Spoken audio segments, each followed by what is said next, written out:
Nagkakamali ka kung iniisip mong madali lang magkaroon ng anak. Komento ni Andrea.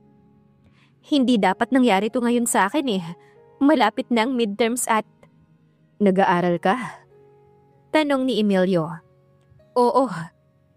Naisip ng binata ang kulang ng mga detalye sa pagpapaimbestiga ng ninong Ramon niya kay Andrea. Kung paanong hindi na ipakita sa mga litrato ang tunay na angking ganda ni Andrea. At ang hindi pagsasabi sa report kung gaano kadeterminado si Andrea na umahon sa hirap at mapabuti ang sarili. Pero hindi na mahalaga ang mga yon ngayong ipinagbubuntis ni Andrea ang kanyang anak. Hindi karapat-dapat na maranasan ng kanyang ninong Ramon ang kahihiyang ito. Huminga ng malalim si Emilio at pinatatag ang sarili upang ibigay ang pinakamalaking sakripisyo ng kanyang kalayaan at free will. Pakakasalan kita. Seryoso na saad ng binata. Sabay na natawa at kumunot ang noo ni Andrea. Huwag kang ang ano dyan? Seryoso ko, Andrea. Pakakasalan kita. Mabibigyan ko na ng pangalan ng bata at susuportahan kita para hindi ka mahirapan. Nagngangalit ang mga ngipin na usal ni Emilio. Ang pakasalan si Andrea lang ang katanggap-tanggap na solusyon sa problema nila. Pakakasalan mo talaga ako? Manghang tanong ng dalaga. Yun ang tamang gawin para sa'yo at sa bata. Hindi ko mapapayagan na ikaw ang mag-isang bumuhay sa anak ko. Nag-aalala ka ba sa iisipin ng lolo ko? Konklusyon ni Andrea. Pero hindi nagpapakasal ang mga tao ngayon dahil lang magkakaanak sila. Yun pa rin ang tamang gawin, ang pinaka-praktikal na paraan. Katuwiran ni Emilio. Hindi ako sang-ayon.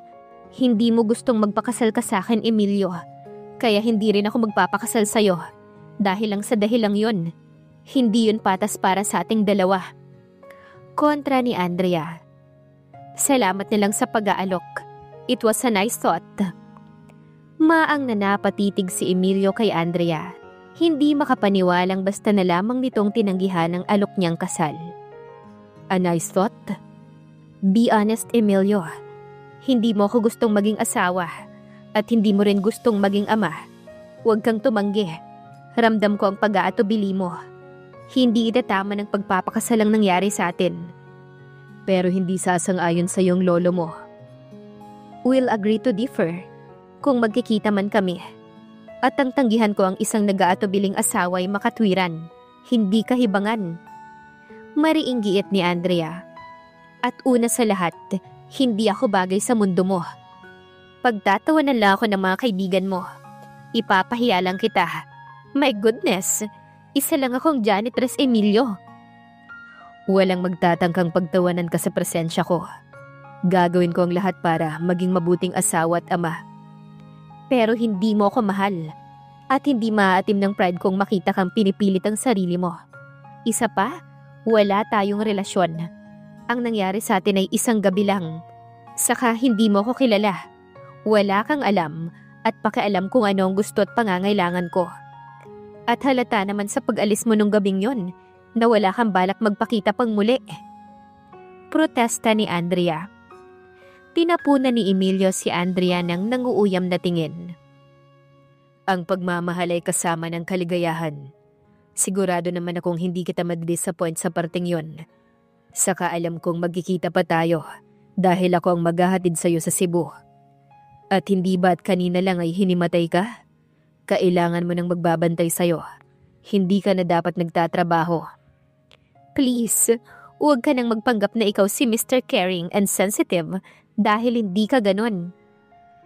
Halos umaalingaw-ngaw pa sa tenga ni Emilio. Ang akusasyong iyon ay marahas niyang hinila ang telepono at tinawagan ng housekeeper at umorde ng agahan para sa kanyang nakakainis na bisita. Galit na galit siya. Teenager pa nang huli siyang makadama ng ganong klaseng galit. Wala siyang napapala kay Andrea. Ayaw kasi nitong makinig. Bakit ganyan ka makatingin sa akin? Kaya kong alagaan ang sarili ko. Wala kang dapat ipag-alala. Kaya mong alagaan ang sarili mo. Kaya pinasampa mo ko sa kama mo nung gabing yon? Parang leon na angil niya. Kung ang mga empleyado niyang nakarinig ng ginamit niyang boses, tiyak na kumaripas na ng takbo ang mga to. Pero hindi si Andrea. Nanatili ito sa kinaroroonan at nagpatuloy sa pagmamatigas. Lahat ng tao nagkakamali at ikaw ang pagkakamali ko. Hindi pagkakamali ang gabing iyon, babe. Hinawakan niya si Andrea sa pulsuhan at hinila ito palapit sa kanyang katawan. Isang impit na sigaw ang tanging nagawang protesta ni Andrea. Bago sinakop ng mga nagbabagang labi ni Emilio ang kanyang mga labi. Inihiga siya ng binata sa sofa habang ang mga kamay nito ay malayang dinarama ang kanyang katawan. Umarako ang likod ni Andrea dahil sa ginawa ng binata. Ngunit isang katok sa pinto ng penthouse ang nagpabalik sa kanila sa realidad. Nang tumayo si Emilio para buksan ang pinto, ay mabilis na ibinaba ni Andrea ang nalilis na sweater bago umupo. Kailangan ko nang umalis. Pag-iisipan ko ang pakikipagkita sa lolo ko pagkatapos ng midterms. Sumusuko niyang sabi. At pag-iisipan mo rin ba ang alokong kasal? Natigilan si Andrea at nakipagtitigan kay Emilio. Hindi. Bakit hindi? Paano mo ako nagawang tanungin yan? Gayong ayaw mo naman talagang magpakasal. Minsan ba'y naisip mo kung gusto mong magpakasal? Hindi. Pag-amin ni Emilio. Ang magkaanak. Kumunot ang noo ni Emilio sa tanong na yon. Nangako ka na magsasabi ka ng totoo mula ngayon. Paalala ni Andrea. Hindi. Pag-amin nito. Kaya bakit ako magpapakasal sa'yo? Seguridad, suporta, para magkaroon ng tatay ang anak mo. Hindi ako naniniwalang magiging matapat ka at hindi ikaw ang tipong bagay sa buhay, may asawa at sa pagiging isang magulang. Lalo na't ayaw mo naman sa mga yon, kaya ayoko. At puputi ang uwak. Hamon ba yan? Nakataas ang isang kilay na tanong ni Emilio. Hindi. Sagot ni Andrea. Kailangan niya nang tapusin ang usapang to. Hindi ba tayo maaaring maging magkaibigan? Ayokong maging kaibigan ka. Sagot ng binata. May tinawagan ito sa cellphone. Simula sa araw na to, ay may maghahatid sundo na sayo. Anito habang sinasamahan siya patungo sa pinto. At ibigay mo sa akin ang cellphone number mo. How ironic na kung hindi mo pa ako nabuntis. Hindi mo pa maiisip na hingin ang phone number ko. Nakita ni Andrea kung paano dumilim ang mukha ni Emilio sa paalalang yon. Huwag mong sabihin na sa lolo ko na pinag-isipan ko pang pakikipagkita sa kanya. Sabihin mo na lang na may exams ako. Ayokong sumama ang loob niya. Sabi niya kay Emilio nang iabot niya ang papel na pinagsulatan niya ng cellphone number niya. At paano naman ang damdamin ko? Kulang ka sa bahaging yon. At kung meron ka mang damdamin para sa akin, iyon ay dahil ipinagbubuntis ko ang tagapagmana mo. Pinagmamasdan niya si Emilio kaya sandaling nabanaag niya sa mukha nito ang paghihirap. Ngunit ayaw na niyang pag-isipan pa yon. Iniisip lang marahil ni Emilio kung paano pagtatakpan ng lahat ng ito sa loob-loob niya. May bisita ka, Andrea. Bungad sa kanya ni Rosa pag-uwi niya. Karga nito si Blue at inginuso ang bisita niya. My God! Naisip ni Andrea nang makita si Jasper. Hindi siya handang harapin ng lalaki pagkatapos ng mga pinagdaanan niya sa loob ng 48 oras. Sa akin na muna si Blue, Andrea. Bulong sa kanya ni Rosa. Kanina pa niya inaangilan ang bisita mo. Salamat. Nakangiting tugon ni Andrea at hinarap si Jasper. This is a surprise, Jasper. Paano mo na lamang dito ako nakatira? Nakangiwing tumugon si Jasper. Huwag mo na lang itanong. Gusto ko lang mag-sorry sa nangyari nung huli tayong magkita. Wala akong intensyong saktan ka. Hindi ko lang talaga napigil ang galit ko nang makialam ang lalaking yon. Naisip ko lang kasi na baka gusto mong kumain minsan sa labas. Manood ng sine, kahit anong gusto mo. Nag-init ang mga pisngi ni Andrea sa gustong mangyari ni Jasper.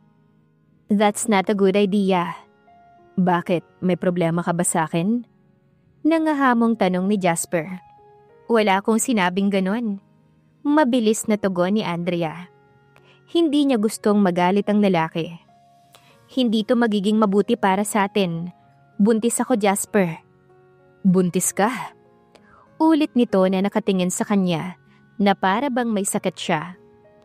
Sa labas ay naulinigan ni Andrea ang pagbukas ng pinto, ang mahinang boses ng isang lalaki at ang pagkahol ni Blue. Hindi ko alam na may boyfriend ka na pala. Nakasimangot na sabi ni Jasper. Nag-aaksaya lang pala ako ng oras sa'yo. Ayokong makipag-date sa babaeng dinadala ang anak ng ibang lalaki. Bago pa man ma-assure ni Andrea si Jasper, ay bumukas ang pinto at bigla ay dinaluhong ni Blue si Jasper. Nakalapit na rin si Emilio kasama si Oscar, kasabay ng pagsipa ni Jasper kay Blue. Napatili si Andrea nang humampa sa dingding si Blue. Diyos ko, Jasper! Anong ginawa mo sa kanya? Galit na saad ng dalaga. Huwag kang mag-alala, Andrea. Hinimatay lang siya. Sabi ni Emilio at inilayo siya sa walang malay na si Blue. Kailangan ko siyang madala sa vet. Wala ka talagang puso, Jasper. Sigaw ni Andrea. Una, ako ang sinaktan mo. Ngayon naman si Blue. Sinugod niya ako. Katwira ni Jasper. At hindi ko naman sinadyang saktan ka. At ikaw, dumating ka lang ay nagkagulo na. Paninisi ni Andrea kay Emilio bago nagtungo sa kusina para kumuha ng tray na paglalagyan kay Blue. Kailangan mo na talagang mag-report sa pulis. Utos ni Emilio kay Andrea pagkabalik niya. Bukod dito, sinundan ka rin niya pauwi kagabi. Ini-stalk ka ni. Hindi ko siya ini-stalk. Gusto ko lang malaman kung saan siya lumipat. At hindi ko na siya aabalahin ngayong nalaman kung buntis siya. Sabi ni Jasper. Hindi ko alam ang gagawin ko kapag nawala sa akin si Blue. Siya na lang natitirang alaala ko kay Maria. Nangingilid ang luhang hinaplos-haplos ni Andrea ang alaga niya. Inakay siya ni Emilio pasakay sa limousine. Maria? Siya ang kumupkup sa akin. Minahal niya ako na tulad ng isang tunay na anak. Nawala siya nung 20 anyos ako. Breast cancer. Pinasaya ni Blue ang huling buwan ng buhay ni Maria. Kaya hindi ko siya kayang ipamigay. Pinahid ni Andrea ang mga luha sa mga mata.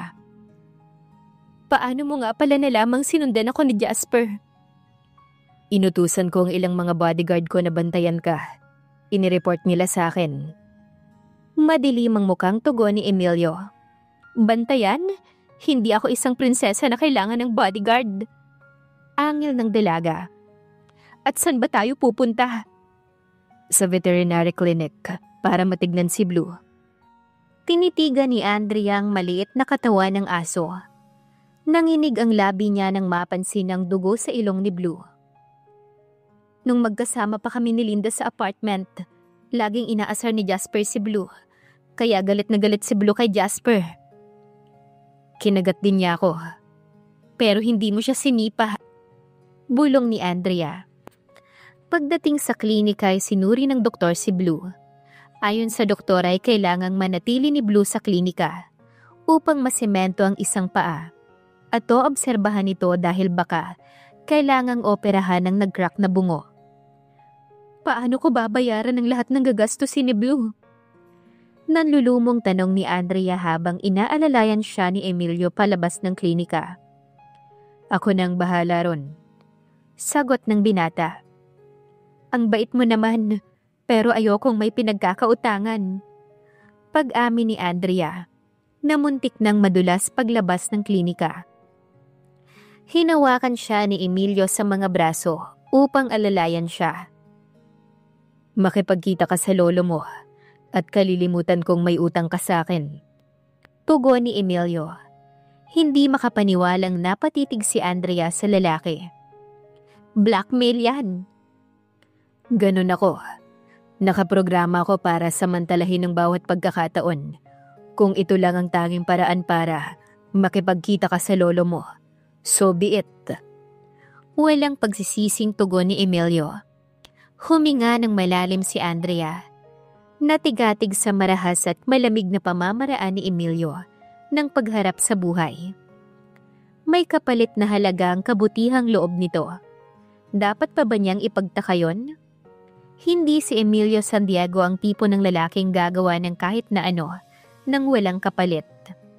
Sigurado siyang malaking halagang magagastos kay Blue at hindi niya iyon mababayaran.